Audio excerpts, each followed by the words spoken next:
Hey everyone, Suzi here, and today we're playing a Watcher of Realms. For today's video, we are on the test server, taking a look at EZIO AUDITORE in-game.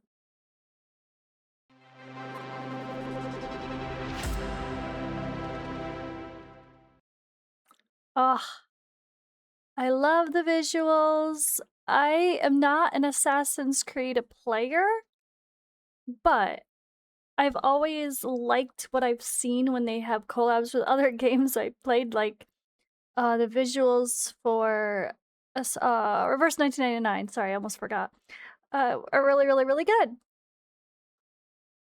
And I like the style of the characters. The assassins are always just a fun type of hero in games.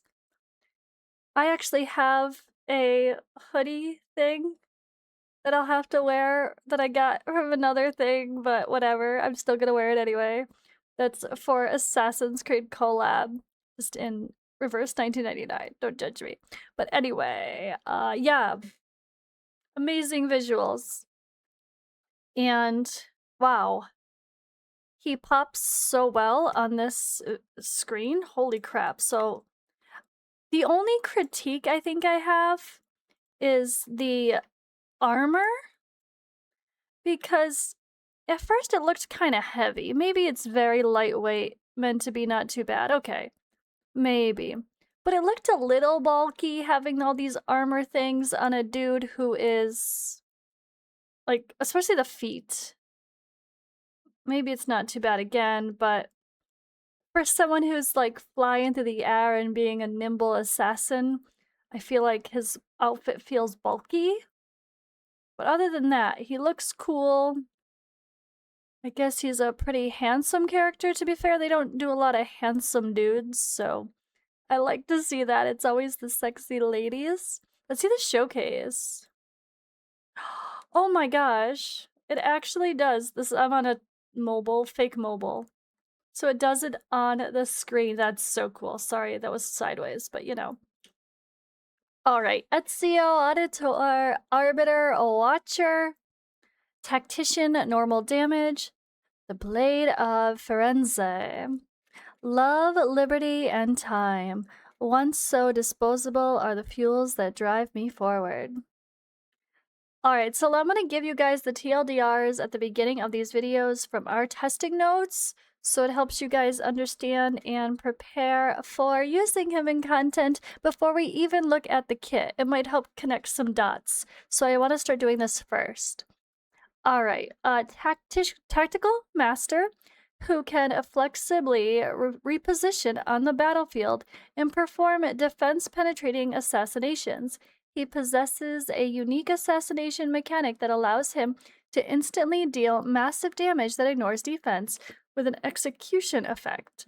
He periodically triggers counterattack assassinations.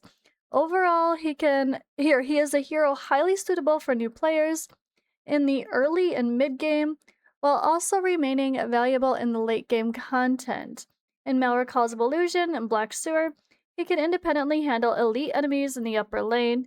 In Abyss 1, he can also achieve strong sustained damage output through frequent counterattack assassinations. Now, that's exactly what I was expecting to see, is counterattack, counterattack, counterattack, because that is more so what he's about in the other things where I'm familiar with him, is counterattack.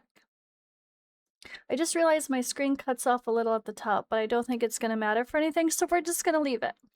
Okay, Malrekal's Illusion, suggested lineup, Supreme Arbiters, or Watchguard are both viable. Abyss with the Watchguard, like Ingrid, Sun Wukong, Kagiri, Draylin, and him. And his Awaken 3 is noted that it significantly increases the frequency of counterattack assassinations, improving overall sustained damage output. Well, I have soul stones ready if needed, so we'll see. Now, nowhere do we have confirmation yet of the exact banners for this event. Who's on what, when exactly, as of this moment of recording. But by the moment the video goes out, it's very possible that has been posted, so I guess we'll see. But this video is just the overview, the kit, the first look and reaction. Now that we have him physically in-game on the test server. Alright, single target physical attack, displacement, and defense penetration. His range is small though, the base range, just a basic little fighter range. Attack 5300, a cost of 18, block 2, attack interval 2.6 seconds, Regen auto 13. Alright, nothing else sticks out there. So, let's see what the deal is. Oh wait, talent first. Every 12 seconds enters Lethal Instinct state. Lethal Instinct gains 50% physical damage reduction and magic damage reduction and restores 5% max HP and 2% max rage per second. Upon taking damage, removes this state and counterattacks the target, launching Assassinate one time against them.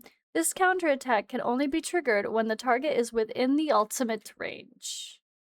So every 12 seconds he enters that. When Assassinate kills an enemy, triggers kill streak of 1 time. Immediately launches Assassinate 1 time on one other enemy in range. The trigger of interval is 10 seconds. So Assassinate deals 400% damage 1 time that ignores defense with the enemy lowest HP percentage in range. With the lowest HP percentage of range, that executes the target if it's a non-elite, non-boss enemy with the HP below 40%.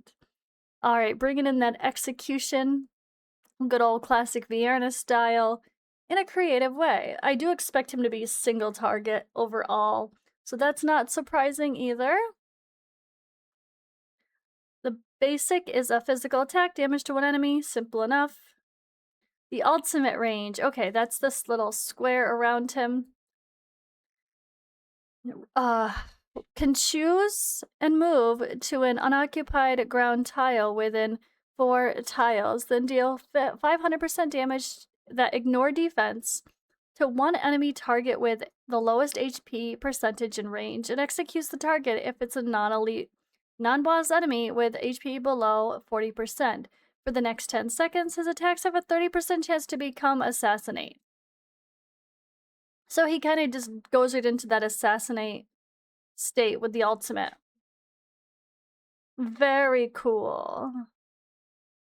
And he ignores defense, period. Not like ignores 25% of defense. No, he ignores defense. Hello. I mean, I fully expect him to smack. I hope so. He seems fun. And but we have to also remember, I would expect it not to be too OP because of this idea of counterattacking. Because if you could be like top level damage and then always be counterattacking at that top level damage, that'd be a little bit busted. So there's definitely got to be a balance there, where he might feel like individual hit type testing might be, but the way it adds up will hopefully keep him exciting. We don't want him, I don't like when these heroes are the best in the entire game, like Dracula, but I'm really glad they reran that event so we had the chance to get him. And other players did. Okay. Blade of Firenze. Each time the hero casts the ultimate or Assassinate, gains 1 stack of Creed. When Creed reaches full stacks, the next Assassinate consumes all stacks and increases the hero's attack by 10% for 10 seconds. So Creed? Oh, I love that it's the logo. Increases the damage of Assassinate by 10%, stacking up to 5 times. Holy moly. This is fun. I loved this. He was my favorite character to play in the other games. So, like, I hope he's just as funny here. Alright, other passive, Hidden Blade. When launching Assassinate during the ultimate, immediately triggers 1 extra Assassinate. Trigger interval, 16 seconds. And he does have an increased damage in the arena by 15%. Get ready, arena teams. Let's have some Arbiter fun again. Maybe. Okay, Watcher. Alright, let's go on to the Awakenings. Awaken 1 increases Assassinate's damage multiplier by 100%. After entering Lethal Instinct state, the next 2 attacks are guaranteed to become Assassinate. Alright, Awaken 2, attack plus 300. And Awaken 3 reduces the interval of entering Lethal Instinct state to 6 seconds. Immediately enters the Lethal Instinct state upon activating the ultimate. Oh, so it's like this on top of all the, whoa, Assassinate bonuses. I see, I see. Awaken 4, penetrate plus 8%. And Awaken 5, when the ultimate or assassinate kills a target, restores 20% max rage to the hero. That's pretty cool because he could just quickly come back to the ultimate and just take out a bunch of single target unit. Like there could be an AoE situation or a dual boss situation, but those don't usually die. But in some AoE situations, he might be a little helpful with cleanup once you get him like fully awakened. All right, and we have his story here. So I will read that as well to wrap this up. I like it, guys. Fun hero. I'm really excited. And yeah, we have all these voiceovers to listen to, but unfortunately my emulator doesn't like to give me audio, so no audio right now. We'll get it soon enough. The blade beneath history. I mended his blade many times, but not every fracture was in the steel. Leonardo da Vinci. Ezio Auditore de Firenze was born in an old noble house, the son of a respected Florentine banker and heir to an assassin lineage.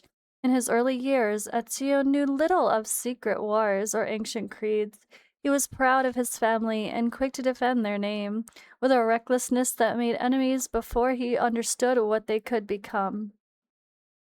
All changed when his fathers and brothers were arrested under false charges. Before he could unveil the trap closing in around him, they were executed. Ezio would flee Florence with his mother and sister. The boy who had treated danger as a sport was now forced into harsh inheritance. Among his father's belongings, he found a white robe, a hidden blade, and proof that his father had died fighting an enemy older than any family feud. An enemy who had known the Auditore family far longer than Ezio had known himself. Ezio's first steps into the dark world were driven by anger. He hunted the men responsible for his family's deaths, following their trail through Florence and beyond. Each answer only led him deeper into a conflict between the assassins and the Templars, whose reach spread through courts and noble houses. What began as revenge became a long lesson in power. How it lied, how it dressed itself as law, and how many innocent lives could be crushed beneath its order. Through allies, Ezio grew into the space his father had left behind. He learned the creed not as a phase to be repeated, but as a duty to be carried. The hidden blade remained his inheritance, though the hands that wielded it changed with every loss. Mercy, truth uncovered from shadow. His long pursuit at last led to Rodrigo Borgia, the man whose ambition had stained so much of Ezio's life. There, with his enemy beaten and the old wound laid open before him, Ezio chose to stay his blade. Perhaps he believed the dead had been answered. Perhaps he was tired of feeding his grief. He left Rodrigo alive and walked away as an assassin who learned the cost of vengeance. Yet, even mercies cannot erase all grudges.